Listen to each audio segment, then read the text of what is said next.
The smell of vanilla frosting filled our kitchen as I put the finishing touches on my birthday cake. 35 years old today, and for the first time in months, I felt genuinely happy.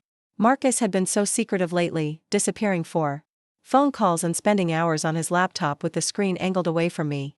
I convinced myself he was planning something special for my birthday.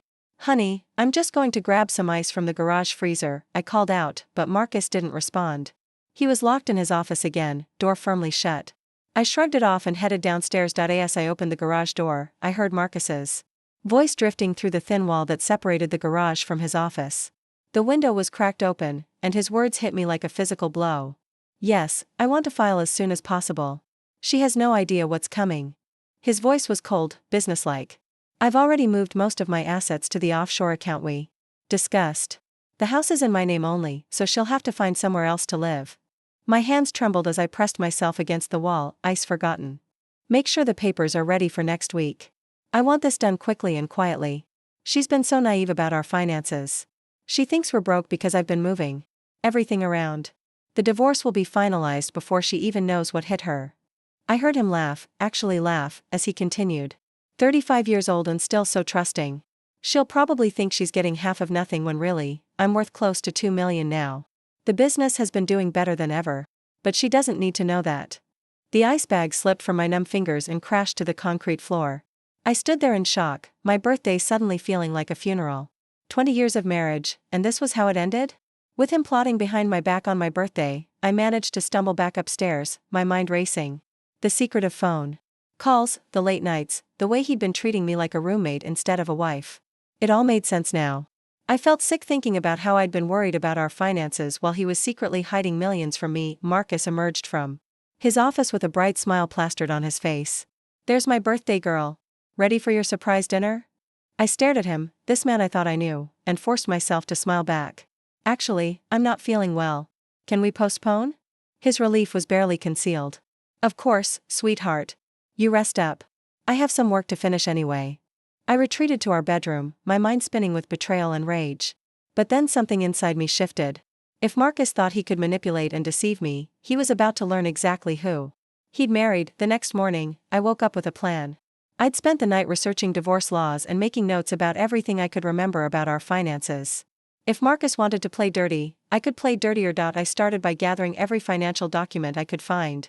Bank statements, tax returns, insurance policies, anything that might give me a clearer picture of what he was hiding. I photographed everything with my phone and stored copies in a cloud account he didn't know about. Next, I began paying attention to his routine. Every morning at exactly 10:15, he left for what he called client meetings.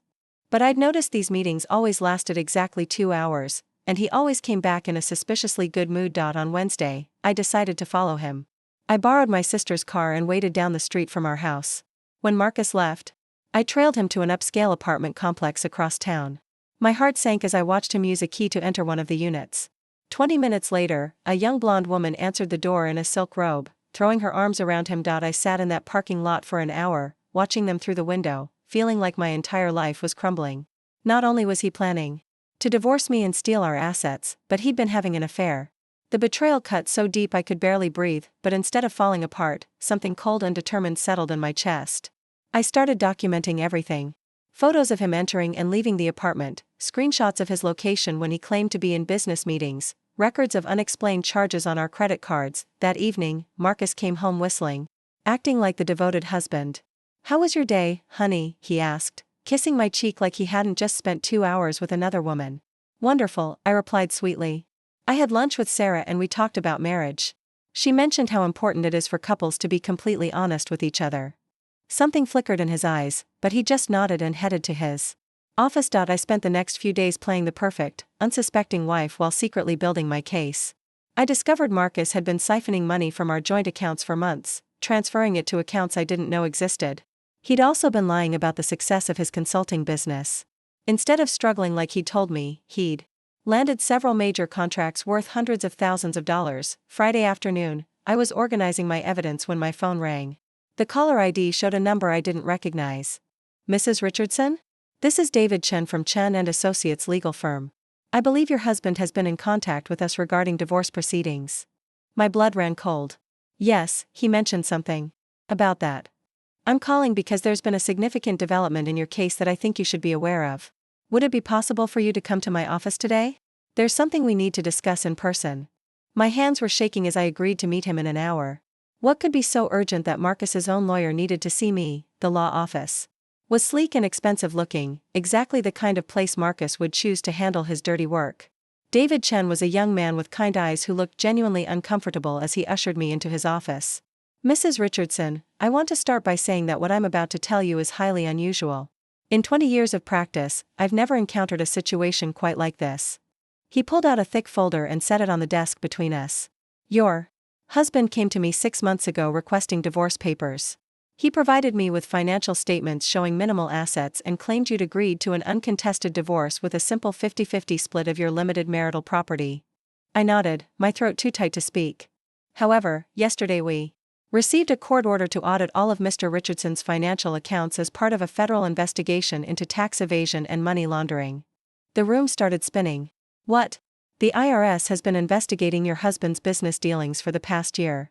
It appears he's been hiding income, maintaining offshore accounts, and falsifying tax documents. The total amount of unreported income is estimated at over $3 million. I stared at him in shock. $3 million? Even more than I'd overheard him bragging about. Mr. Chen continued, here's where it gets interesting for you. Because you filed joint tax returns, you're technically implicated in his tax evasion. However, the IRS is prepared to offer you full immunity and witness protection in exchange for your cooperation in their case against your husband. Witness protection? They believe your husband may be involved with some very dangerous people. The money laundering charges suggest connections to organized crime. They want to keep you safe while you help them build their case. I felt like I was in a movie. My cheating, lying husband wasn't just planning to divorce me and steal our money. He was apparently a criminal. There's more, Mr. Chen said gently. The IRS has frozen all of his accounts, including the offshore ones. Every penny he tried to hide is now in federal custody. And because of the joint tax returns, legally half of those assets belong to you. My mind was reeling.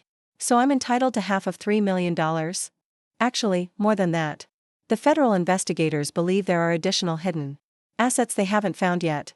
Plus, if you cooperate with their investigation, you'll be eligible for a whistleblower reward of up to 30% of any additional recovered funds.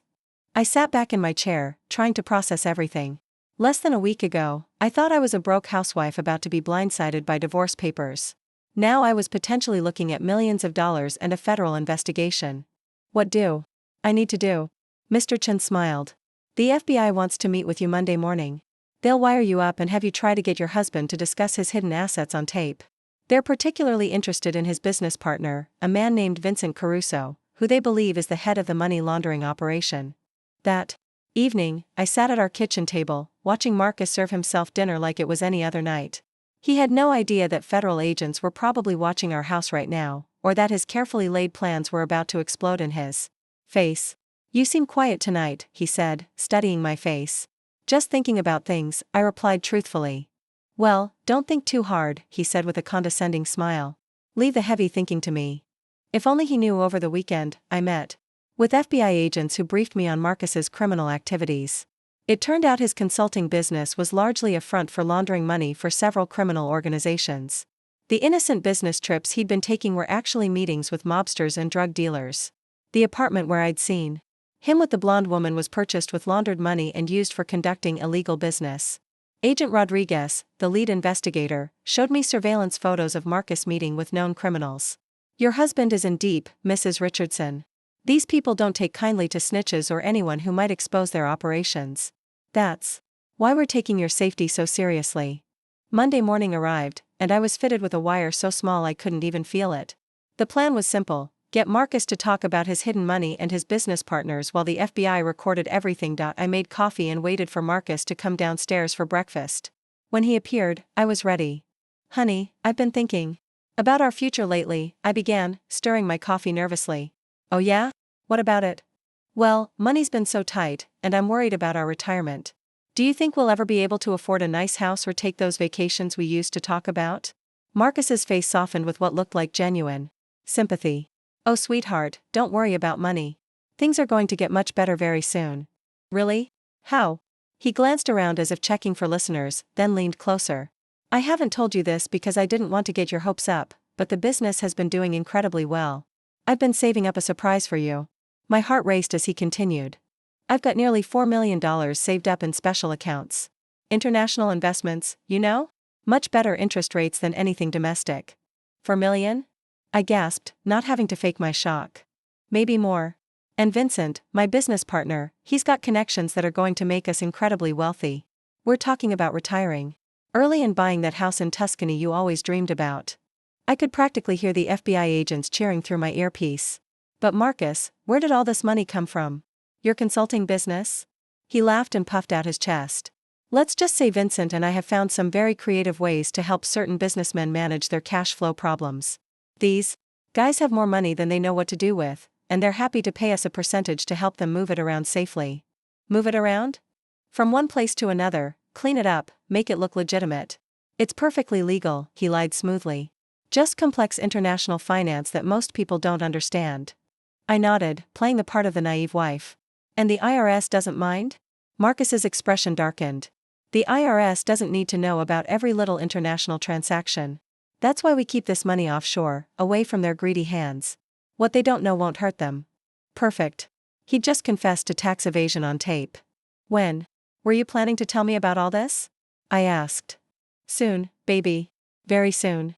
In fact, Vincent and I are meeting this afternoon to finalize our biggest deal yet. After that, we'll be set for life. That afternoon, FBI agents followed Marcus to his meeting with Vincent Caruso. By evening, both men were in federal custody, along with 6 other members of their money laundering ring. I watched the news coverage from a safe house, feeling surreal as I saw my husband being led away in handcuffs. The reporter mentioned that authorities had seized over $12 million in assets and that the investigation was ongoing. Agent Rodriguez sat down beside me. You did great today, Mrs. Richardson. We couldn't have made these arrests without your help. What happens now? Now we wait for the trials. Your husband and his associates are looking at serious federal time. And you're looking at a very comfortable future. It took 6 months for everything to be settled. Marcus pled guilty to tax evasion, money laundering, and racketeering in exchange for a reduced sentence of 15 years in federal prison. Vincent Caruso and his organization weren't so lucky. The final tally of recovered assets was just over $14 million. As Marcus's legal spouse, I was entitled to half of the legitimate assets, plus the 30% whistleblower reward on the money that had been successfully hidden from the IRS. After legal fees and taxes, I walked away with nearly $5 million. The blonde woman from the apartment turned out to be another victim. She'd been dating Marcus for 2 years, believing he was divorced and that his business trips were legitimate consulting work. When she learned the truth, she was horrified and grateful that I'd exposed his lies. Marcus tried to contact me from prison, sending letters begging for forgiveness and claiming he'd done everything for our future.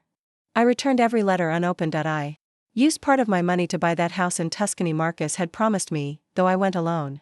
I also started a foundation to help women who've been financially abused by their spouses, providing them with legal resources and support to rebuild their lives. Sometimes I think about my 35th birthday, when I thought my biggest problem was a husband who seemed distant and distracted.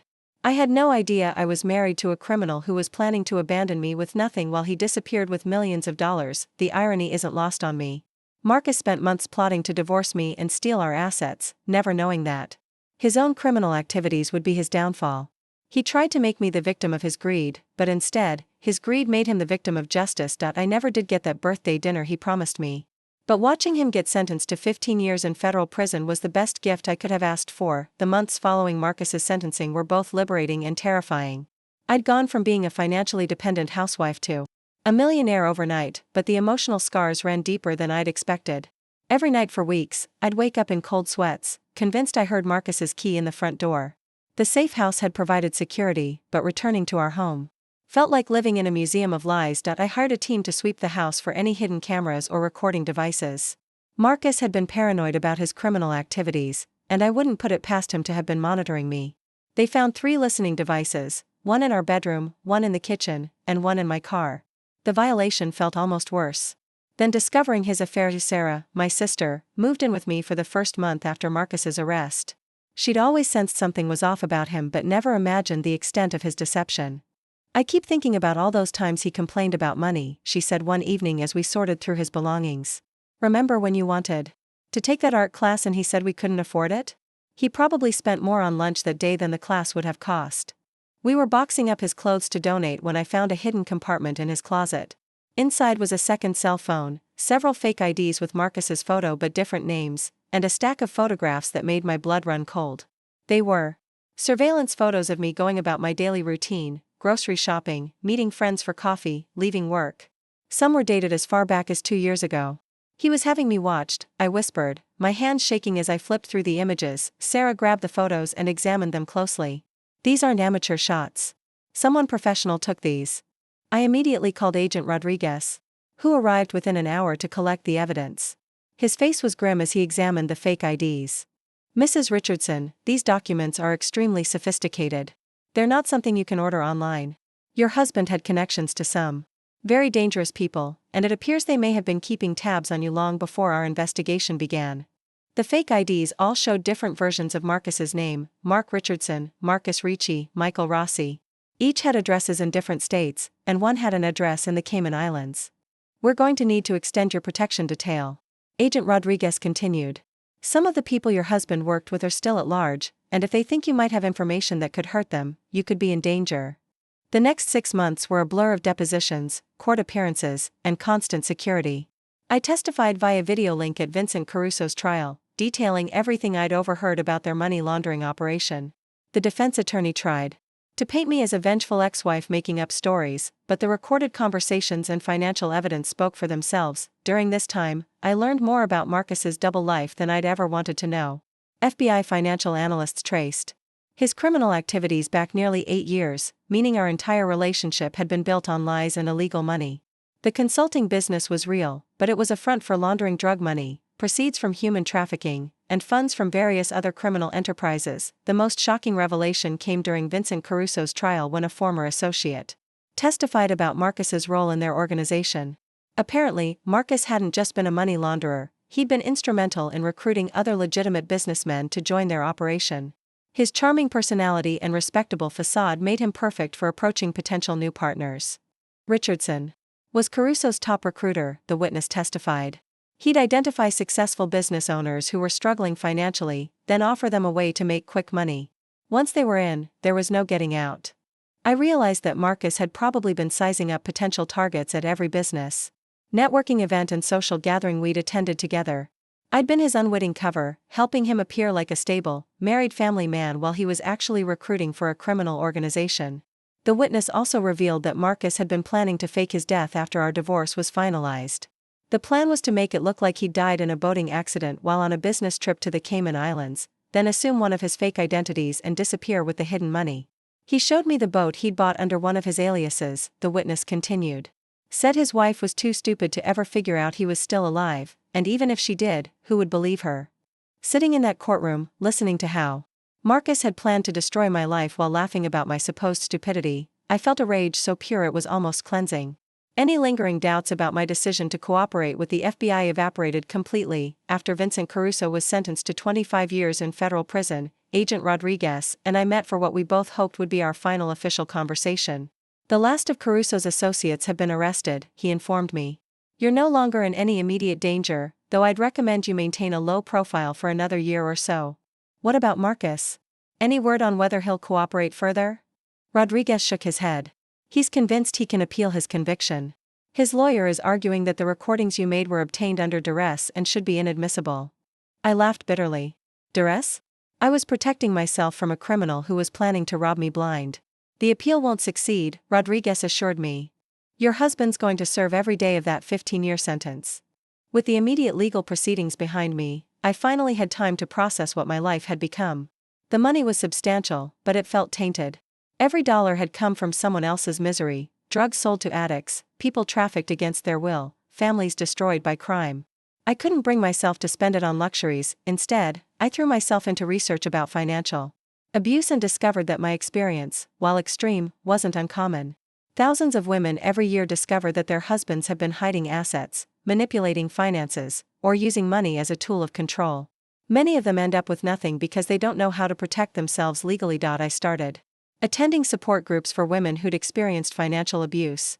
Hearing their stories helped me realize that I wasn't alone and that my experience, as terrible as it had been, could be used to help others. Maria was a woman in her 50s whose husband had convinced her to sign over her inheritance to him. for investment purposes, then promptly gambled it all away. Linda discovered after her husband's death that he'd taken out dozens of credit cards in her name and left her with over $200,000 in debt. Janet's husband had hidden their assets so well during their divorce that she ended up homeless while he retired comfortably in Florida. The worst part isn't the money, Maria told our group one evening. It's realizing that the person you trusted most in the world saw you as nothing more than a mark to be conned. Her words resonated deeply with me. I'd loved Marcus completely, trusted him with every aspect of my life, and he'd seen me as nothing more than useful cover for his criminal activities. That's when I decided to start the foundation. I used $2 million of the recovered funds to establish the Financial Freedom Foundation, a nonprofit organization dedicated to helping women who'd been victims of financial abuse. We provided legal assistance, financial education, emergency housing, and emotional support.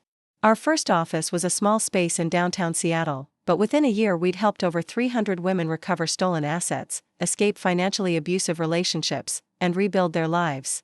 We also lobbied for stronger laws protecting victims of financial abuse and requiring greater transparency in divorce proceedings. The foundation's success attracted media attention, and I found myself being interviewed on news programs and speaking at conferences about financial abuse. It felt strange being in the spotlight, but I knew that sharing my story could help other women recognize the warning signs I'd missed. During one television interview, the host asked me if I'd ever forgiven Marcus. Forgiveness isn't about him, I replied. It's about me refusing to let his actions define the rest of my life. He stole 20 years from me with his lies, but I won't let him steal another day. 2 years after Marcus's conviction, I received an unexpected visitor at the foundation office. Agent Rodriguez appeared in our lobby looking uncomfortable and holding a manila envelope. Mrs. Richardson, I have some news about your husband that I thought you should hear in person. We went to my private office, and he closed the door behind us. Marcus was attacked in prison 3 weeks ago. He's alive, but he's in critical condition. I felt a complicated mix of emotions. Despite everything he'd done, part of me still remembered the man I'd fallen in love with 23 years ago. What happened? One of Vincent Caruso's associates was transferred to the same facility. Word got out that your husband had been cooperating with federal investigators more than we'd publicly disclosed. Let's just say that criminals don't take kindly to snitches. Rodriguez handed me the envelope. Before the attack, your husband asked his lawyer to give you this. He apparently wrote it several months ago. Inside was a handwritten letter, and I recognized Marcus's familiar scrawl immediately. Elena. It began, I know you'll probably throw this away without reading it, but I had to try to explain. I know there's no excuse for what I did to you, to us, to our marriage. I know saying I'm sorry is meaningless after 20 years of lies that I never meant for things to go this far. It started small, just helping Vincent move some money around. And he paid me more in 1 month than I made in 6 months of legitimate consulting. The money was addictive, and so was the power. I felt important, necessary, like I was finally the success I'd always pretended to be, but somewhere along the way, I lost myself completely. I started believing my own lies, thinking I was smarter than everyone else, including you. The truth is, I was terrified every single day that you'd figure out what I was doing. You were always too good for me, too smart, too honest. I knew that if you ever discovered the truth, you'd leave me immediately. So I made the cowardly decision to leave you first. I convinced myself that I was protecting you by planning the divorce, that you'd be better off without me. But really, I was just protecting myself and my dirty money. The affair with Kelly meant nothing. She was just another lie I told myself, another way to avoid facing what I'd become. You were the only real thing in my life, and I threw it away for money that never belonged to me in the first place. I know I destroyed any chance of forgiveness when I tried to leave you with nothing while I disappeared with millions. I know you'll never be able to trust me again, and you shouldn't. I'm not the man you married, and I haven't been for a very long time, but I want you to know that seeing you on the witness stand, hearing how you fought back and refused to be the victim I tried to make you, filled me with more pride than anything I'd accomplished with Vincent's organization. You were magnificent, Elena. You were everything I should have been but wasn't brave enough to be. I hope you use that money to build something beautiful. I hope you find love again with someone who deserves you. I hope you forget I ever existed and live the life you always deserved. I'm sorry, Elena. I'm so incredibly sorry for all of it, Marcus. I read the letter 3 times, tears streaming down my face. It was the first genuine emotion I'd heard from Marcus in years, and it came too late to matter. How is he now? I asked Rodriguez. Stable, but he'll probably have permanent brain damage. The doctors aren't sure if he'll ever be able to live independently again. I folded the letter and put it back in the envelope. Thank you for bringing this to me. Rodriguez studied my face carefully. What will you do? Nothing, I said finally. There's nothing left to do. That evening, I sat in my new home overlooking Puget Sound, watching the sunset paint the water golden pink. The house was beautiful but modest, nothing like the ostentatious mansion Marcus probably would have chosen. It felt peaceful, honest, like a place where I could finally be myself. My phone rang, and I smiled when I saw it was Dr. James Hartwell, a fellow Foundation board member who'd become much more than a colleague over the past year. James was a psychiatrist who specialized in treating trauma victims, and he'd volunteered his time to counsel the women who came to our foundation. "How did the meeting with the FBI agent go?" he asked, his warm voice immediately soothing my frayed nerves. "Complicated," I admitted, then told him about Marcus's letter and condition. "How are you feeling about it?" I considered the question carefully. "Sad, but not for the reasons I expected. I'm sad for the young woman who married Marcus 23 years ago, believing she'd found her soulmate. I'm sad for all the years I wasted living a lie. But I'm not sad for Marcus. He made his choices, and now he has to live with the consequences." That sounds very healthy, actually. "James, can I ask you something?" "Of course. Do you think I'll ever be able to trust someone completely again? Sometimes I worry that Marcus damaged something fundamental in me, that I'll always be looking for hidden motives and secret betrayals." There was a long pause before James answered. "Elena, what you survived would shake anyone's faith in relationships. But the fact that you're asking the question tells me you're not broken. You're just being appropriately cautious. I don't want to spend the rest of my life alone because I'm too scared to take another chance." "You won't," he said with such certainty that I almost believed him. "When you're ready, when the right person comes along, you'll know. And whoever that person is will be incredibly lucky." 6 months later, I testified before a congressional subcommittee about the need for stronger financial transparency laws in marriage and divorce proceedings. My story had become a case study in how criminals use legitimate relationships to hide their activities, and lawmakers were finally paying attention to the issue. "Mrs. Richardson," one congressman asked during the hearing, "what would you say to other women who might be in similar situations but haven't recognized the warning signs yet?" I looked directly into the camera, knowing that somewhere, women were watching who needed to hear this message. "Trust your instincts," I said. "If something feels wrong, investigate. Don't let anyone convince you that you're being paranoid or suspicious. Financial secrecy in a marriage is a red flag, whether it's hiding bills, secret accounts, or mysterious income sources. You have a right to know where your family's money comes from and where it goes." And what would you say to women who discover they're married to someone like your ex-husband? You're stronger than you think you are, and you have more options than they want you to believe. Don't let fear keep you trapped in a situation that could destroy your life. Seek help, document everything, and remember that their actions are not a reflection of your worth. After the hearing, I was approached by a young woman who looked barely old enough to be married. "Mrs. Richardson, I watched your testimony online last month, and it probably saved my life," she said, tears in her eyes. "My husband has been acting exactly like you described yours acting. I found some documents that I don't understand, but after hearing your story, I know I need to investigate further." I gave her my card and the foundation's contact information. "Call us tomorrow," I told her. "We'll help you figure out what's going on and what your options are." Driving home that night, I reflected on how different my life had become. 3 years ago, I was a naive housewife living in denial about my crumbling marriage. Now I was running a successful foundation, speaking to Congress, and helping women across the country escape financial abuse. Marcus's betrayal had nearly destroyed me, but it had also revealed a strength I never knew I possessed. I'd fought back against impossible odds and won. More importantly, I was using that victory to help others who found themselves in similar situations. My phone buzzed with a text from James. "Saw your testimony on C-SPAN. You were incredible. Dinner tomorrow to celebrate?" I smiled as I typed back, "Yes, but you're buying." "I may be a millionaire, but I'm also a very practical woman." His response came immediately, "Deal." "And Elena? I'm proud of you." As I pulled into my driveway, I realized that Marcus had been wrong about one thing in his letter. I didn't want to forget he ever existed. His betrayal had been devastating, but it had also led me to discover who I really was underneath all those years of being the person I thought he wanted me to be. I was Elena Richardson, survivor, advocate, and fighter. I was exactly who I was supposed to be. The Foundation's 5th anniversary gala was held in the ballroom of Seattle's most prestigious hotel. 5 years earlier, I could never have afforded to attend an event in this venue, let alone host one. Now, as I looked out at the crowd of supporters, donors, and survivors, I felt overwhelmed with gratitude for the unexpected direction my life had taken. We'd helped over 2,000 women in 5 years, recovered more than $50 million in stolen or hidden assets, and successfully lobbied for legislation in 12 states requiring financial disclosure in divorce proceedings. 3 universities had established research programs studying financial abuse, using our foundation's database to identify patterns and develop prevention strategies. Ladies and gentlemen, I said as I approached the podium, 5 years ago, I thought my life was over. I discovered that my husband of 20 years was not only planning to divorce me and steal our assets, but was also a criminal who'd been using our marriage as cover for money laundering operations. The room was silent, hanging on every word. Tonight, I want to tell you about some of the women your support has helped us reach. Maria, who discovered her husband had forged her signature on documents transferring her inheritance to him, then gambled it all away. With our legal team's help, she recovered $200,000 and her husband was prosecuted for fraud. Applause filled the room.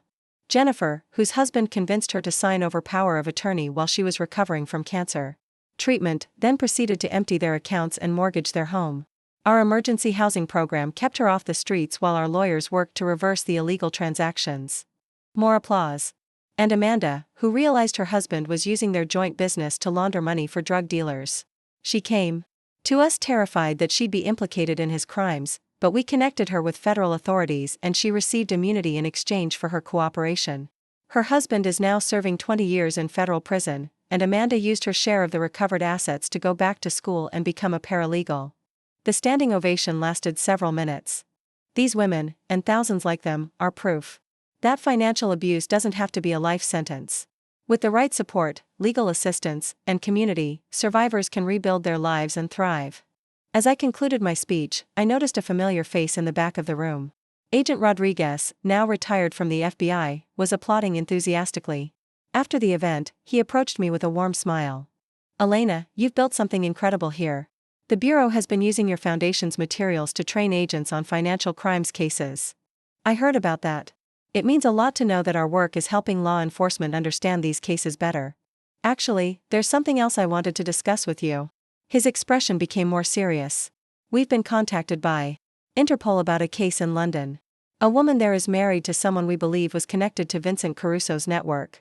The local authorities want to consult with you about the investigation. I felt a familiar chill. Even 5 years later, Marcus's criminal associates were still being uncovered. What would that involve? A trip to London to review the evidence and possibly testify about the patterns you observed in your husband's behavior. The woman in question has been married for 15 years and has no idea her husband is anything other than a successful import-export businessman. I thought about that woman, probably living the same lie I'd lived for so many years, trusting someone who was secretly destroying her life. When do we leave? 2 weeks later, I found myself in a London police station, reviewing surveillance footage of a man who looked disturbingly similar to Marcus. He had the same confident walk, the same charming smile, the same way of checking his phone constantly while pretending to pay attention to his wife. Detective Inspector Sarah Crawford briefed me on the case. We've been watching David Morrison for 8 months. He's been laundering money through his import business, using his wife's art gallery as an additional front. She has no idea that the expensive pieces he's been investing in are actually purchases made with dirty money. The wife, Catherine Morrison, was a stunning redhead in her early 40s who reminded me of myself at that age. In the surveillance photos, she looked happy, successful, completely unaware that her entire life was built on criminal proceeds. The challenge is that Morrison is extremely careful, Detective Crawford continued. He never discusses business at home, never brings associates around his wife, keeps his criminal activities completely separate from his personal life. That's exactly what Marcus did, I confirmed. The compartmentalization is probably what allowed him to maintain the charade for so long. We need to find a way to get Morrison to incriminate himself, but we can't risk his wife's safety. If he realizes she knows anything, he might eliminate her as a liability. I studied the photos of Catherine Morrison more closely. In some of them, she was at her art gallery, clearly passionate about her work. In others, she was with her husband at social events, and I could see the same adoring look in her eyes that I used to have when looking at Marcus. What if we don't tell her the truth right away? I suggested. What if we stage a situation where she accidentally discovers something suspicious, then comes to us for help? Detective Crawford looked intrigued. What did you have in mind? We spent 3 days developing a plan.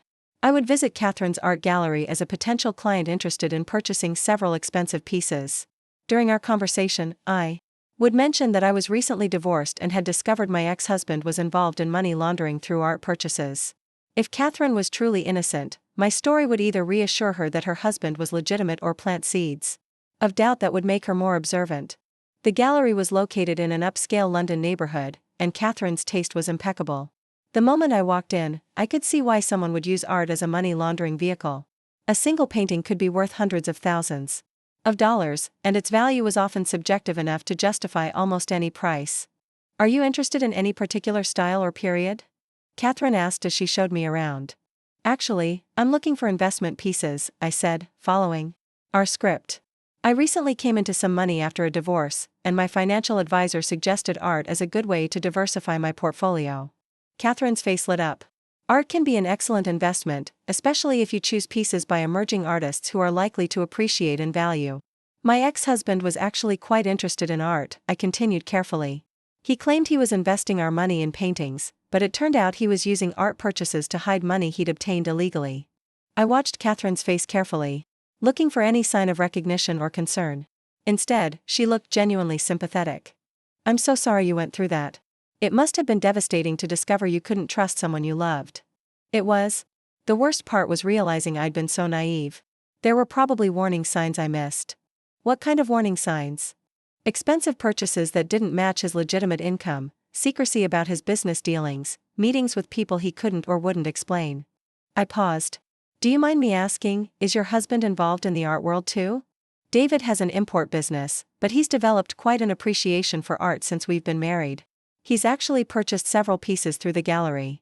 That's wonderful. It's nice when couples share interests. Something flickered across Catherine's face, too quickly for me to interpret. Yes, though I must admit David's taste has become much more expensive lately.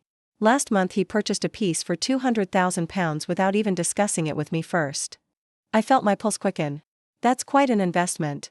He must be doing very well in the import business. He says he is, but... Catherine trailed off, looking uncomfortable. But what? I shouldn't be discussing my personal life with a client. I'm sorry. Please, don't apologize. After what I went through with my ex-husband, I'm probably more sensitive to these things than most people. Catherine looked around the gallery, making sure we were alone, then leaned closer. David has been acting strangely lately. More secretive, taking calls at odd hours, traveling more frequently. And the money he's spending on art doesn't seem to match what I know about his business income. Have you asked him about it? I tried, but he gets defensive. He says I don't understand international business and that I should trust him to handle our finances. The parallels to my own experience were chilling. Catherine, can I give you some advice from someone who learned the hard way? Trust your instincts. If something feels wrong, it probably is. Over the next hour, I told Catherine an edited version of my story, focusing on the warning signs I'd ignored and the importance of understanding your spouse's financial activities. By the time I left the gallery, I could see that I'd planted the seeds of doubt that Detective Crawford hoped. 4.3 days later, Catherine called the number I'd given her and asked to meet. We arranged to have coffee at a cafe near her gallery, and she arrived looking exhausted and frightened. I did what you suggested, she said without preamble. I started paying attention to David's activities, and I found some things that are very concerning. She pulled out a folder filled with photographs and documents. Last night, David had a business dinner and said he'd be out late. I decided to go through his office, something I've never done before. I found bank statements for accounts I didn't know existed, showing deposits of enormous amounts of money. Hundreds of thousands of pounds, coming in regularly from companies I've never heard of. She showed me copies of the statements, and I recognized the pattern immediately. Large, round-number deposits from multiple sources, exactly the kind of transactions that indicate money laundering. There's more, Catherine continued. I found a second passport with David's photo but a different name. And there are receipts for art purchases totaling over £1 million in the past year alone, but I don't know where those pieces are. They're not in our home or in storage anywhere I know about. Catherine, I think you need to speak with the police. She looked terrified. What if I'm wrong? What if there's an innocent explanation for all of this? And what if there isn't? What if David is involved in something dangerous and you become a liability because you know too much? That afternoon, I accompanied Catherine to the police station where Detective Crawford and I explained the full scope of their investigation. Catherine was devastated to learn that her husband was likely connected to an international money laundering network, but she agreed to cooperate with the investigation. We'd like to wire you up and have you try to get David to discuss his business activities, Detective Crawford explained. With your cooperation, we can build a case that will put him away for a very long time. Catherine looked at me with tears in her eyes. How did you find the strength to do this? How did you get through it? One day at a time, I told her honestly. And by remembering that the alternative was letting him continue to destroy my life while he profited from hurting other people. The operation took 2 weeks to set up. Catherine wore a wire during dinner conversations, social events, and casual moments at home. Gradually, she was able to get David to open up about his business, and the recordings revealed the full extent of his criminal activities. David Morrison was arrested on a Tuesday morning while Catherine was at the gallery. By evening, authorities had seized over £3 million in assets and arrested 4 of his associates. The art purchases Catherine had questioned turned out to be a sophisticated money laundering scheme involving forged provenance documents and inflated appraisals. I stayed in London for another week to help Catherine navigate the immediate aftermath. Like me, she was entitled to a portion of the legitimate assets and could apply for a whistleblower reward for her cooperation. What will you do now? I asked her on my last day in London. I think I'll move back to Ireland where my family is. Maybe start fresh with a new gallery there. David stole 8 years of my life, but I won't let him steal any more. Catherine decided to use part of her settlement to open a UK branch of our foundation. Within a year, she was helping British women who'd experienced financial abuse, and our model was being replicated across Europe. Flying back to Seattle, I reflected on how far we'd all come. Catherine would recover from David's betrayal just as I'd recovered from Marcus's. The women we helped through our foundation would rebuild their lives and hopefully help others in turn. Each victory created ripples that spread far beyond what we could see, but perhaps most importantly, I'd learned that survival wasn't enough. The real triumph was in transformation, in taking the worst thing that had ever happened to me and using it to create something meaningful and lasting. James met me at the airport with flowers and a smile that made my heart skip. How did it go? He asked as we drove toward home. Another criminal off the streets, another woman free to rebuild her life. I'd call that a successful trip. And how are you doing? I know these cases bring up difficult memories. I considered his question as we pulled into my driveway. The house was dark and quiet, exactly as I'd left it. No hidden secrets, no dangerous associates, no lies waiting to be discovered. Just peace. I'm good, I said, and meant it completely. I'm exactly where I'm supposed to be. That night, as I updated my journal with details from the London case, I found myself thinking about the letter Marcus had written me from prison. He'd hoped I would forget he ever existed, but I'd done something better. I'd transformed his betrayal into a force for good in the world. Marcus was still serving his sentence, and according to Agent Rodriguez's latest update, his brain injuries had left him permanently disabled. Part of me felt sad about that, but mostly I felt nothing at all. He'd become irrelevant to my life, a cautionary tale I told to help other women, but not someone who held any power over my emotions or my future. The foundation was thriving, my relationship with James was deepening into something beautiful and honest, and I discovered a strength and purpose I never knew I possessed. In trying to destroy me, Marcus had inadvertently created the best version of myself. I closed my journal and smiled. Tomorrow there would be more women to help, more cases to investigate, more lives to rebuild. And I couldn't wait to get started. Point 7. Years had passed since my 35th birthday, and I was preparing for what would be the most challenging case the Foundation had ever handled. A phone call had come in from Detective Maria Santos in Miami, describing a situation that made even my experience with Marcus seem simple by comparison. Mrs. Richardson, we have a woman here whose husband isn't just laundering money, Detective Santos explained during our video conference. He's running a human trafficking operation, and she's been unknowingly helping him for over a decade.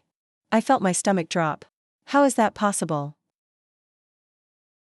Rebecca Chen thought she was married to a successful businessman who imported textiles from Southeast Asia. What she was actually doing was processing invoices and managing logistics for a network that traffics women and children. Her husband, Tommy Chen, has been using her legitimate business degree and financial skills to make his operation look completely legal. The parallels to my own situation were obvious, but the scale of harm was infinitely worse. Rebecca wasn't just married to a criminal, she was an unwitting accomplice to one of the most heinous crimes imaginable. How did you discover this? One of the victims escaped and made it to a safe house. She provided details about the operation that led us to Tommy Chen's business. When we started investigating, we realized his wife was handling all the financial aspects of the operation but appeared to have no knowledge of what was really happening. Detective Santos sent me Rebecca's file, and I spent hours studying it. Rebecca was 42 years old, had been married to Tommy for 15 years, and genuinely believed she was helping run a legitimate textile import business. She'd even won awards from the local Chamber of Commerce for her contributions to international trade. The problem is that Tommy Chen is connected to some extremely dangerous people, Detective Santos continued. If he realizes that Rebecca knows the truth, her life will be in immediate danger. But we need her cooperation to rescue the victims and shut down the entire network. This case would require everything I'd learned over the past 7 years, plus resources and expertise we'd never needed before. I immediately called James, who had become not just my partner but my closest advisor on the most difficult cases. Elena, this is beyond what your foundation typically handles, he said after I explained the situation. You're talking about international crime syndicates, human trafficking, potential violence. Are you sure you want to get involved? James, there are women and children being held against their will, and another woman is about to discover that her entire life has been built on their suffering. How can I not get involved? He was quiet for a long moment. You're right, of course. What do you need from me? Within 24 hours, I was on a plane to Miami with Dr. Jennifer Walsh, a trauma specialist who worked with trafficking survivors, and David Kim, our foundation's legal expert who specialized in international crime cases. We'd handled complex cases before, but nothing of this magnitude. Rebecca Chen lived in a beautiful waterfront home in Coral Gables that probably cost more than most people made in a lifetime. When Detective Santos introduced us, I was struck by how normal she appeared. She could have been any successful businesswoman, discussing quarterly reports over lunch.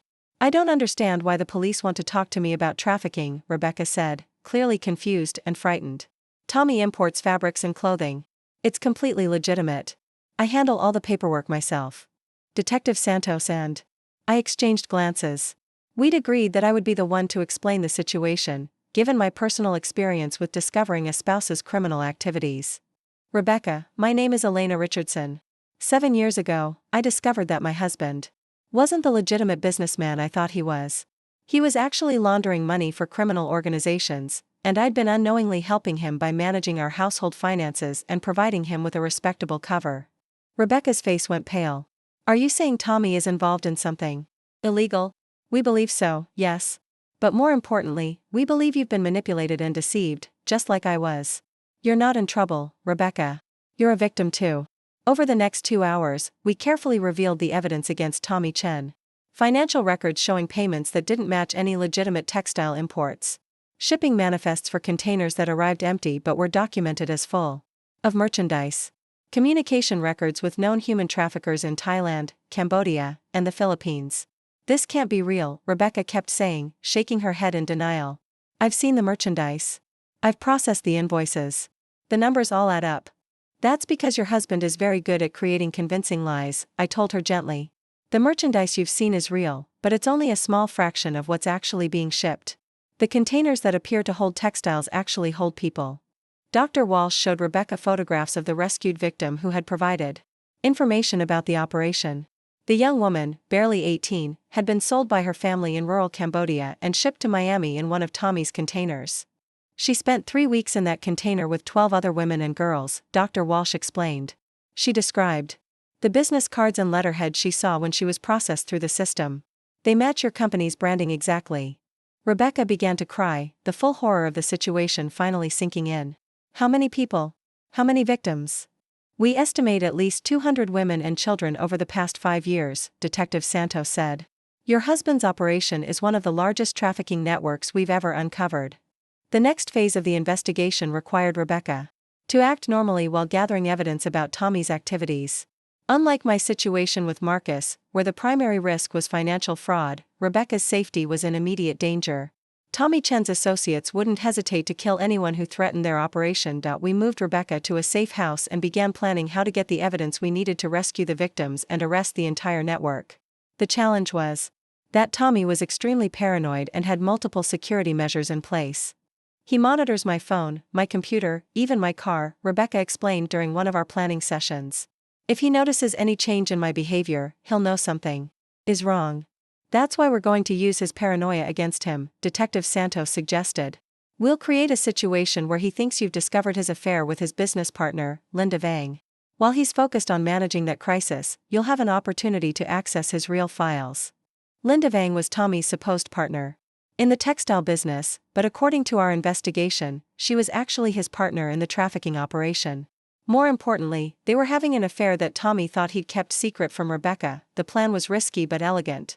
Rebecca would accidentally discover evidence of the affair and confront Tommy about it. While he was distracted by trying to manage the fallout from that revelation, she would have an opportunity to access his private office and copy files from his personal computer. "Rebecca, you need to understand that once we start this, there's no going back," I told her. The night before we put the plan into action. "Your marriage is over, your life as you know it is over. But you'll be free, and we'll save hundreds of innocent people." "I keep thinking about that girl in the photograph," Rebecca replied. "She's barely older than my niece. If Tommy has been doing this while I slept in the same bed with him, while I cooked his dinner and celebrated his successes." She couldn't finish the sentence. "I know exactly how you feel," I said.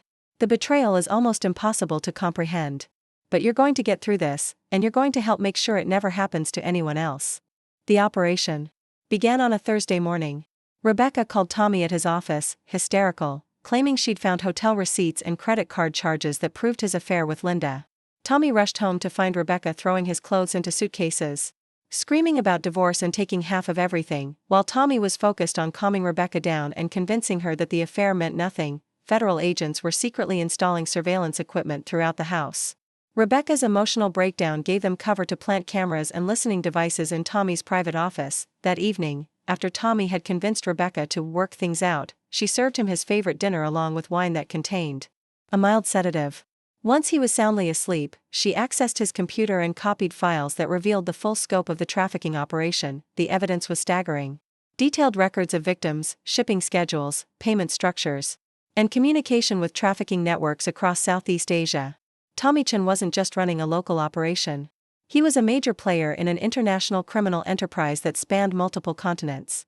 "We've got enough evidence to shut down the entire network," Detective Santos told me after reviewing Rebecca's findings. "But we need to move fast. If Tommy realizes what Rebecca has done, he'll disappear and probably take several victims with him." The raid was scheduled for the following Tuesday. Federal agents would simultaneously arrest Tommy Chen, Linda Vang, and over 20 associates across 3 states. More importantly, they would rescue 43 victims who were being held in warehouses and private homes throughout South Florida. Rebecca spent her last few days as Tommy's wife gathering additional intelligence and acting like nothing had changed. The strain was enormous, and I stayed with her in the safe house each night to provide support. "How did you manage to sleep in the same bed with Marcus after you knew what he was?" she asked me one evening. "I didn't sleep much," I admitted. "But I kept reminding myself that every day I kept quiet was another day closer to stopping him permanently." "Do you think Tommy suspects anything? If he does, he's not showing it." The affair story was perfect cover because it's exactly the kind of crisis that would make you act erratically. On Monday night, Rebecca had dinner with Tommy one last time.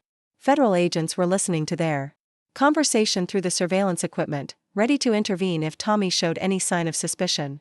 "I'm sorry about Linda," Tommy said during dinner, reaching across the table to take Rebecca's hand. "It didn't mean anything. You're the only woman I've ever really loved." Rebecca later told me that hearing those words, knowing what she now knew about his crimes, was one of the most nauseating moments of her life. But she managed to smile and tell him she wanted to work on their marriage. The raids began at dawn on Tuesday. Federal agents simultaneously hit 17 locations, rescuing victims and arresting suspects. Tommy Chen was taken into custody as he arrived at his office, completely unaware that his world was about to collapse. Rebecca was in protective custody during the arrests, but she watched the news coverage with tears streaming down her face. The rescued victims ranged in age from 14 to 35, and many had been held against their will for years. "We saved them," she whispered as we watched paramedics helping traumatized women and girls into ambulances. "We actually saved them." Tommy Chen's arrest made international headlines. The trafficking network he'd been running was one of the largest ever uncovered, with tentacles reaching into organized crime syndicates across Asia. His trial would eventually result in a life sentence without the possibility of parole. Rebecca's cooperation with federal investigators earned her complete immunity from prosecution, despite her unknowing involvement in the operation. Like me, she was also eligible for a substantial whistleblower reward based on the assets seized from the criminal organization, but also like me, she struggled with accepting money that had come from such terrible crimes. "I can't keep money that was made from selling human beings," she told me as we discussed her settlement options. "Then don't keep it," I suggested. "Use it to help the survivors rebuild their lives." Rebecca ended up using her settlement to establish a specialized program. within our foundation focused specifically on helping trafficking survivors. The Rebecca Chin Center for Survivor Services provided comprehensive support including medical care, psychological counseling, legal assistance, and job training. 6 months after Tommy's arrest, Rebecca and I testified before Congress about the role of unwitting spouses in facilitating international crime. Our testimony led to new legislation requiring enhanced due diligence in international business transactions and stronger protections for family members who cooperate with law enforcement. The criminals we're fighting have become increasingly sophisticated in how they hide their activities, I told the congressional panel. They use loving families, legitimate businesses, and respected community members as cover for unspeakable crimes. We need to protect the innocent family members who become unwitting accomplices, while also empowering them to recognize warning signs and seek help. After the hearing, Rebecca and I were approached by representatives from Interpol, the UN Office on Drugs and Crime, and several international human rights organizations. They wanted our foundation to develop training programs for law enforcement agencies worldwide on how to identify and work with family members of suspected criminals. Within a year, our training materials were being used in over 30 countries. We'd expanded from helping individual women to influencing international policy on financial crimes and human trafficking, but the case that had the biggest impact on me personally came 3 years later, when I received a call from Agent Rodriguez, who had come out of retirement to consult on a special case. "Elena, we need your help with something that hits very close to home," he said during our phone call. "We've discovered that Marcus had a daughter." I felt like the air had been knocked out of my lungs. "What?" "The blonde woman you saw him with, Kelly Morrison. She had a baby 18 months after Marcus was arrested. DNA tests confirm that Marcus is the father." I sat down heavily, trying to process this information. "Why are you telling me this now?" "Because Kelly was murdered 3 weeks ago, and we believe it's connected to Marcus's criminal activities. The little girl, Emma, is now 4 years old and in protective custody. Kelly named you as her emergency contact." "Me? Why would she do that?" "We found a letter in Kelly's apartment addressed to you. She explains everything." Agent Rodriguez arranged to meet me the next day to deliver Kelly's letter personally. James drove with me to the meeting, holding my hand as I tried to understand how Marcus could still be affecting my life from prison. Kelly's letter was written in careful handwriting on pink stationery. "Dear Elena, if you're reading this, something has happened to me and Emma needs help. I know you probably hate me for having an affair with your husband, but I need you to understand the truth about our relationship. I never knew Marcus was married when we met. He told me he was divorced, and that his ex-wife had moved across the country. He showed me fake divorce papers and convinced me that he was single. I believed him completely because he seemed so honest and genuine. When I got pregnant, Marcus was thrilled. He said he'd always wanted children but his ex-wife hadn't been able to have them.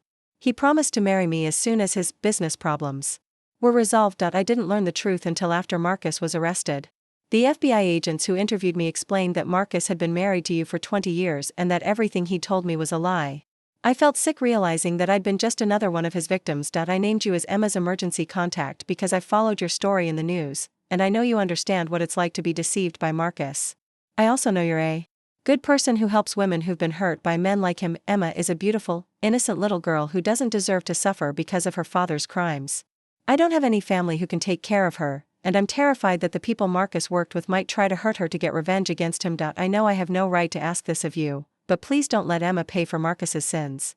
She's the only good thing that came from my relationship with him. I'm sorry for everything. I'm sorry I was part of the deception that hurt you, even though I didn't know about it at the time. I hope you can find it in your heart to help an innocent child who needs a fresh start. Kelly Morrison." I read the letter 3 times before I could speak. "Where is Emma now?" "Protective custody with Child Services," Agent Rodriguez replied. "Kelly was right to be concerned about her safety. We believe she was killed because Marcus's former associates thought she might have information about hidden assets or evidence that could implicate them in other crimes." "What kind of information?" "Marcus apparently told Kelly about some of his criminal activities, thinking she was just another criminal's girlfriend who wouldn't care. He didn't realize she was documenting everything he said because she was starting to suspect something was wrong." James squeezed my hand. "Elena, whatever you decide to do, I'll support you." That evening, I sat in my kitchen staring at Kelly's letter and trying to understand how I felt about the existence of Marcus's daughter.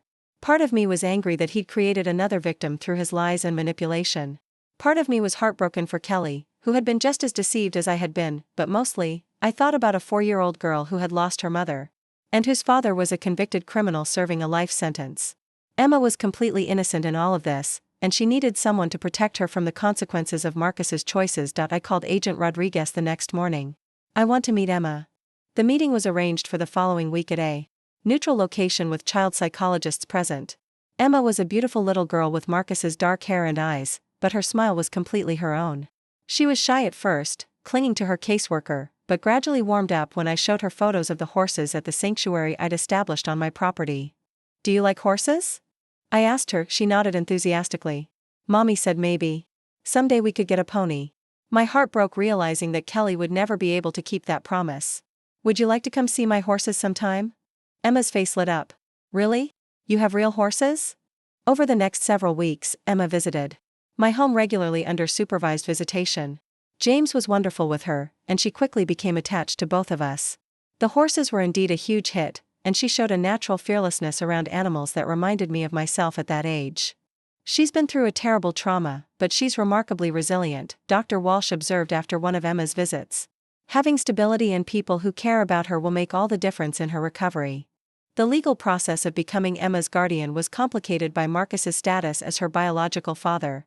Even though he was in prison, he technically had parental rights that would need to be terminated before I could adopt her.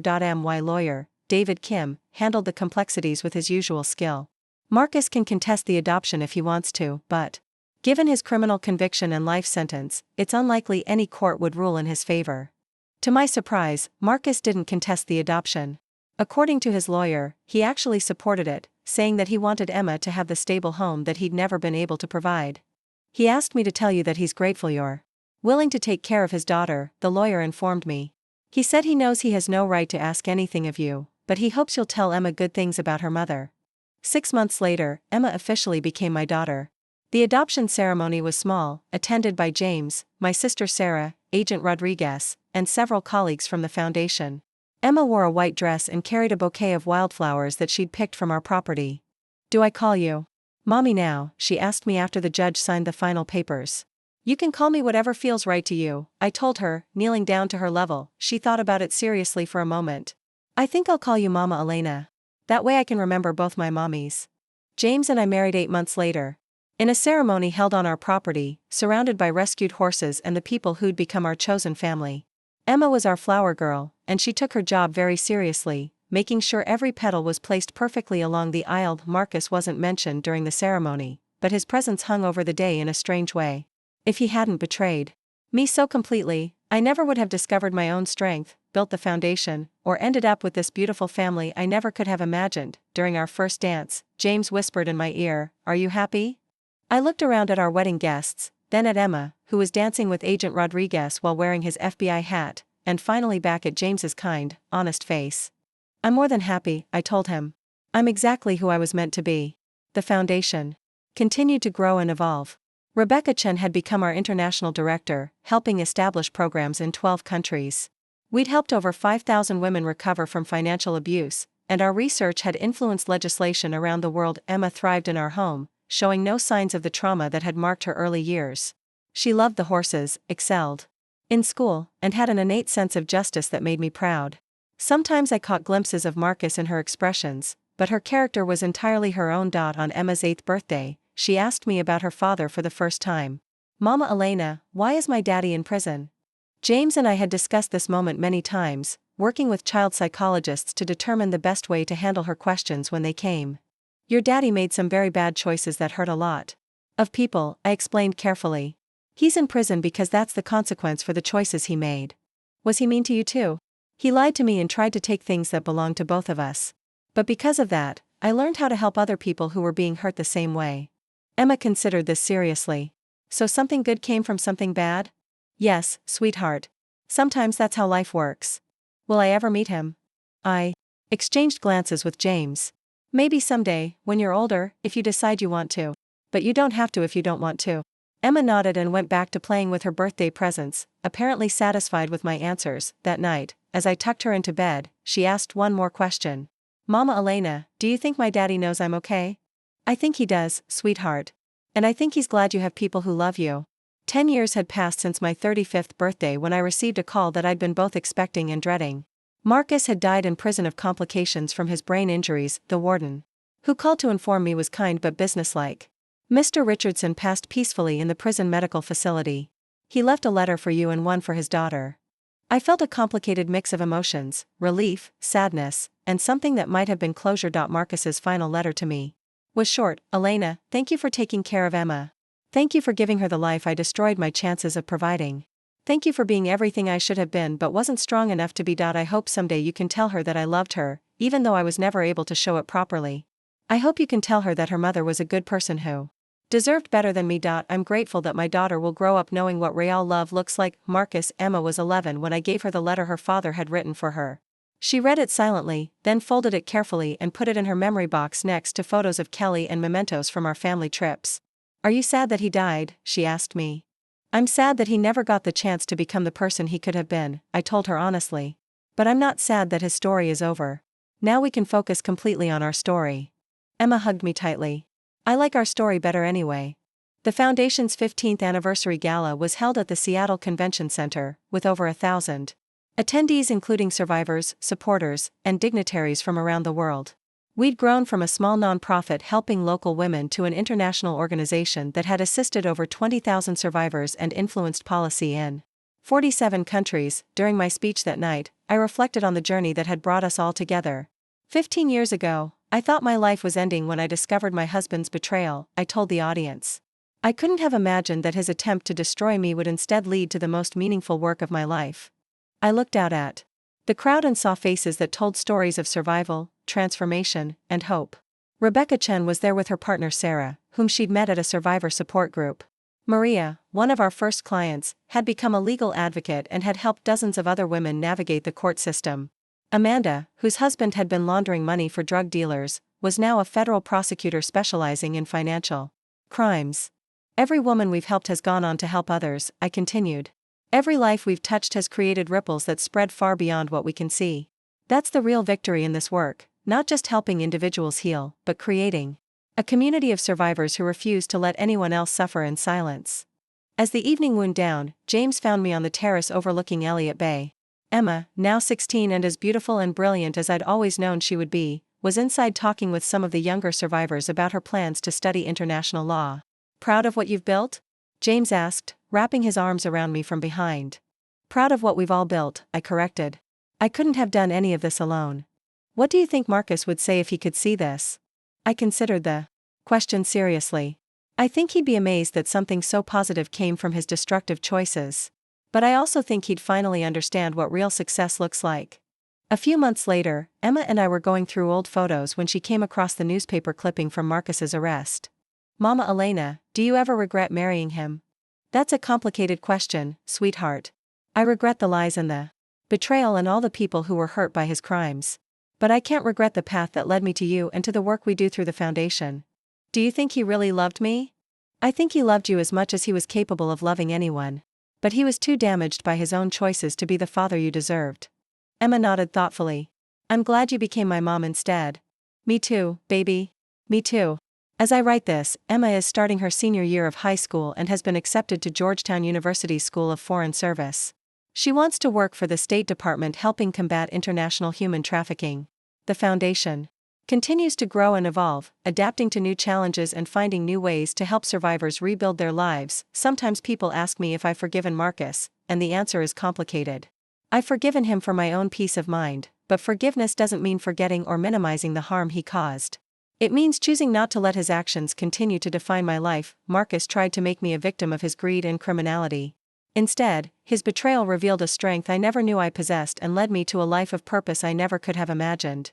He thought he was destroying me, but he was actually setting me free. The best revenge, I've learned, isn't getting even. It's building something beautiful from the wreckage and using your survival to help others do the same. I caught my husband planning our divorce at my birthday, and yes, my lawyer's call changed everything. But not in the way Marcus planned. It changed everything for the better, and it changed it forever. 20 years had passed since that life-changing birthday when I received a call that would once again alter the trajectory of my life. This time, it wasn't from law enforcement or a lawyer, but from Emma, now a senior at Georgetown, calling from her dorm room at 2 in the morning.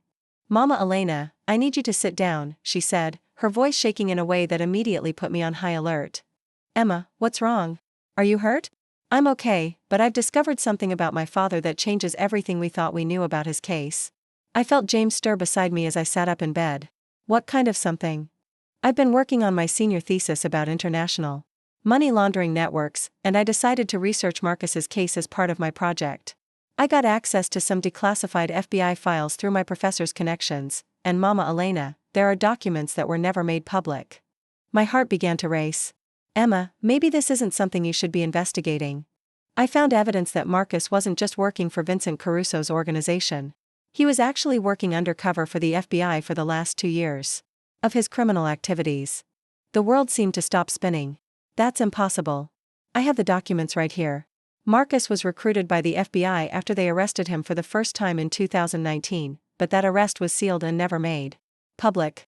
They offered him a deal, help them infiltrate the larger criminal network in exchange for immunity and witness protection for both of us. I couldn't breathe. Emma, that can't be right. The recordings I made, the evidence I gathered, was all part of his cover story. The FBI needed you to react naturally to discovering his criminal activities so that the real criminals would believe he was legitimate. They were using both of us as unwitting assets in their investigation. James was fully awake now, and I could see my own shock reflected in his face. But the money laundering, the offshore accounts, the criminal associates, all real, but Marcus was documenting everything for the FBI. The offshore accounts were actually controlled by federal agents, and the money was being used to track the network's activities across multiple countries. I felt sick. The affair with Kelly was part of his cover identity. The FBI created a fake relationship to explain why he was spending so much time away from home and acting secretively. Kelly was an FBI agent, Mama Elena. Her real name was Agent Kelly Morrison, and she was Marcus's handler. The room was spinning. Now, everything I thought I knew about the last 20 years of my life was crumbling. Emma, how is this possible? Kelly was murdered. You exist. The DNA tests, Kelly Morrison the FBI agent was real, but she got too deep into her cover identity. She and Marcus actually fell in love, which was never supposed to happen. When she got pregnant with me, it compromised the entire operation. Emma's voice was breaking now. The FBI wanted her to terminate the pregnancy and disappear, but she refused. Marcus threatened to blow his cover unless they protected both Kelly and me. That's when everything started to fall apart.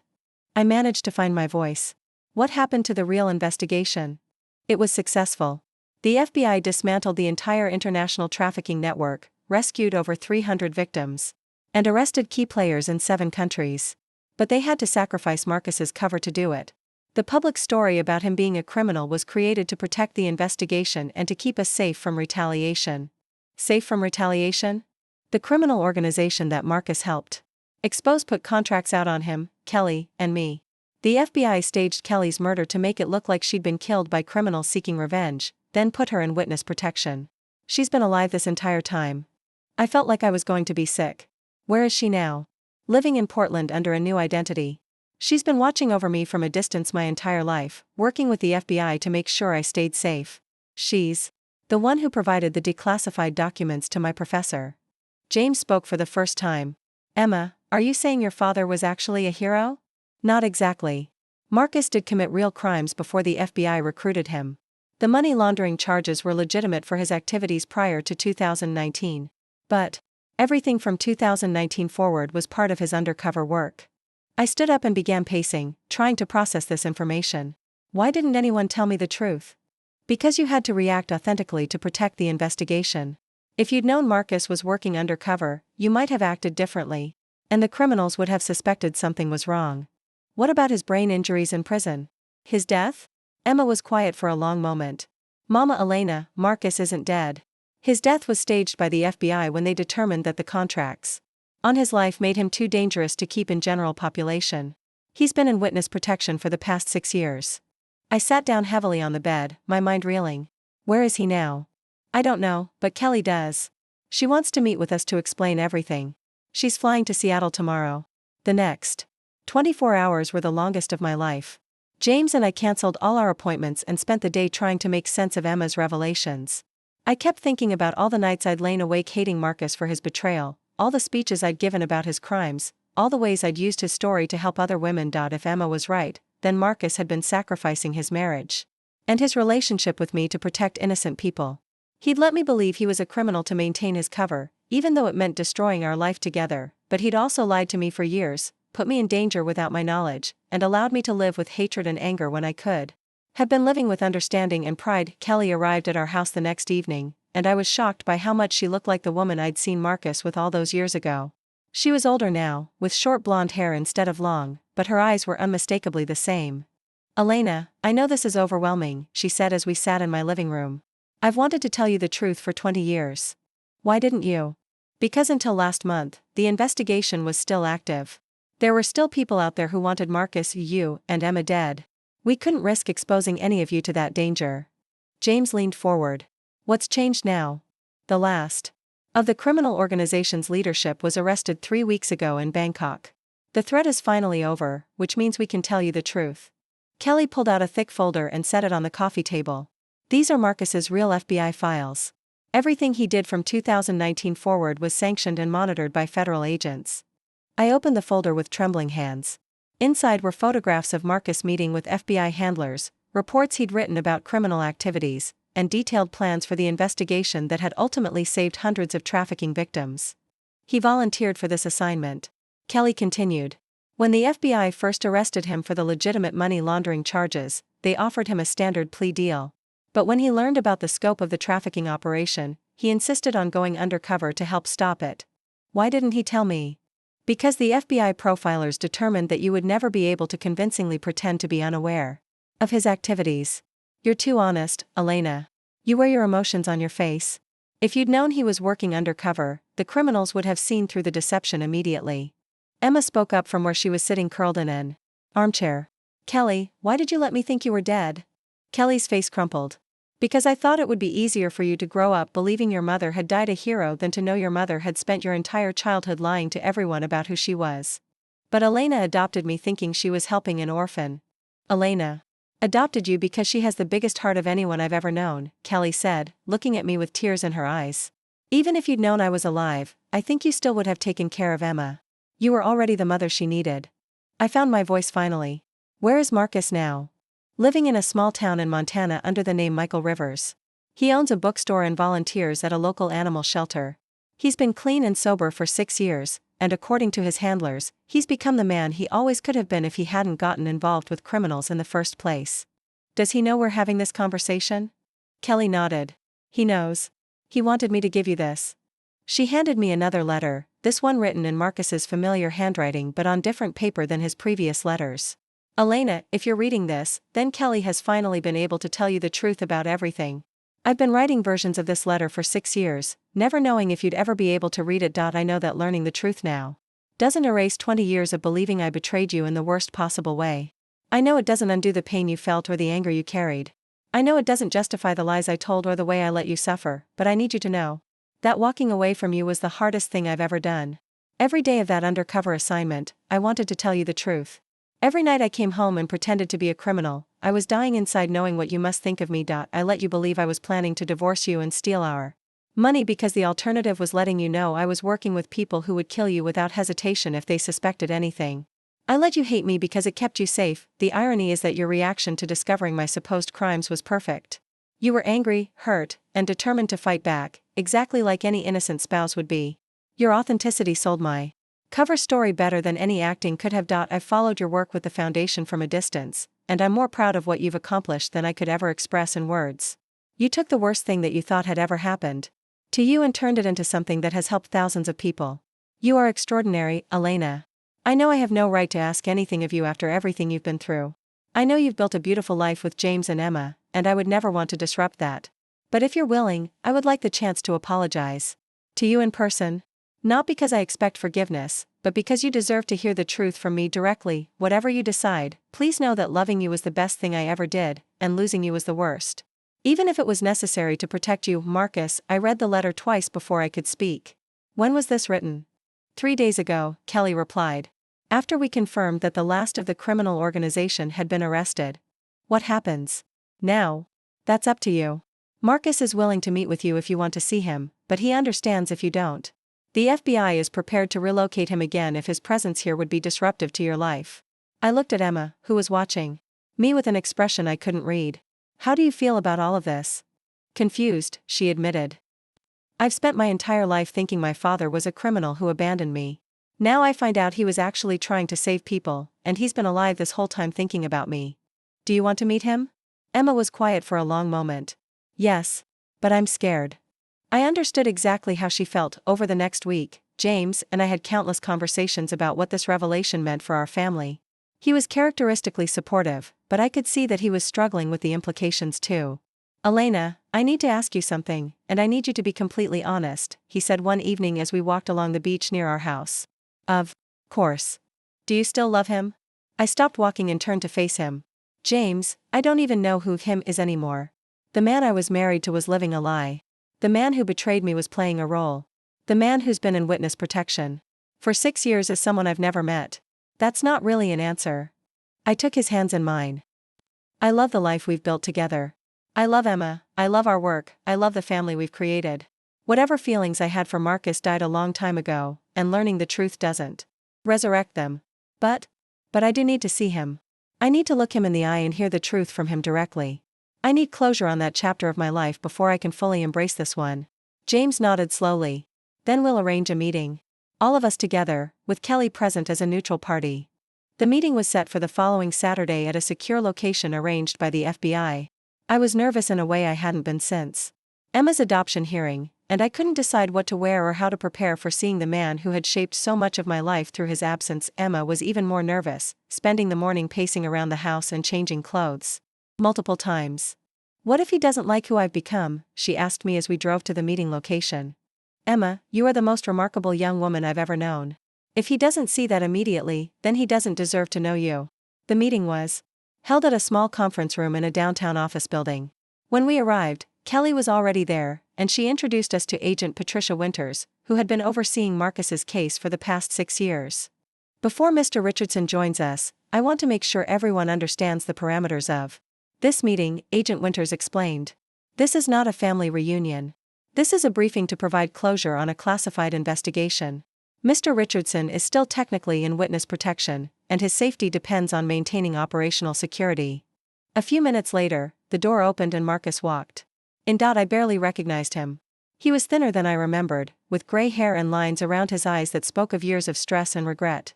But his eyes were clear in a way they hadn't been during our marriage, and he moved with a calmness that was completely different from the manic energy I associated with his criminal period. He looked at Emma first, and I saw his face transform with wonder and pride. You're so beautiful, he said softly. You look just like your mother. Emma stood frozen for a moment, then stepped forward tentatively. Hi, sweetheart. I've thought about you every single day since you were born. Then Marcus turned to me, and our eyes met for the first time in 20 years. Elena. Thank you for taking care of our daughter. Thank you for giving her the life I couldn't. I found that I wasn't angry, which surprised me. Instead, I felt an overwhelming sadness for all the years we'd lost to necessary lies and protective deception.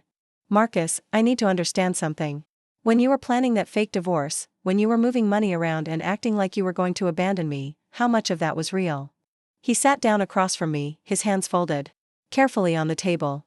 The practical elements were real because they had to be convincing. I really did move money to offshore accounts, but they were controlled by the FBI.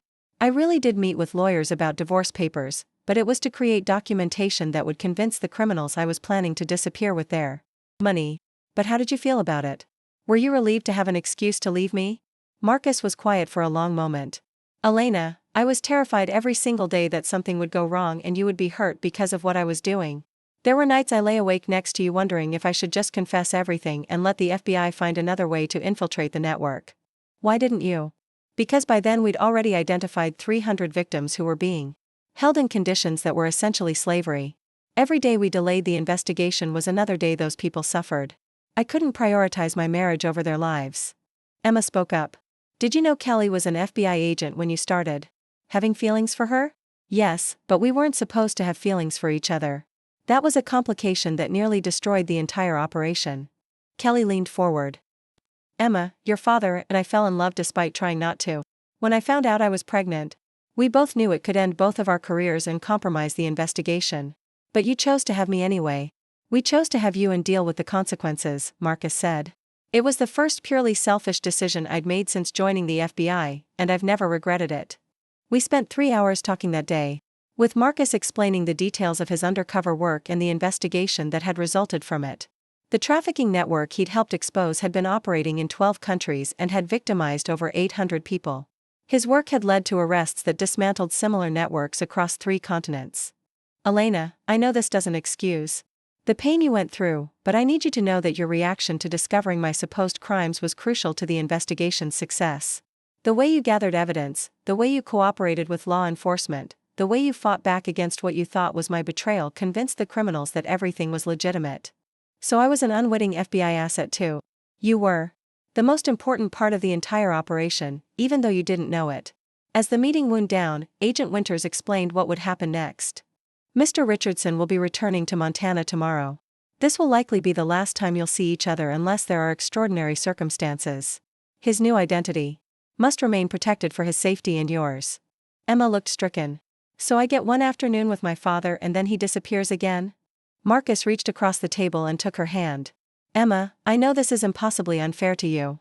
But I need you to understand that everything I've done for the past 20 years, including walking away from you and your mother, has been about protecting the people I love. What if I want to write to you or call you sometimes? Agent Winters and Kelly exchanged glances. We might be able to arrange limited, monitored contact as Emma gets older, Kelly said carefully. But it would have to be through official channels.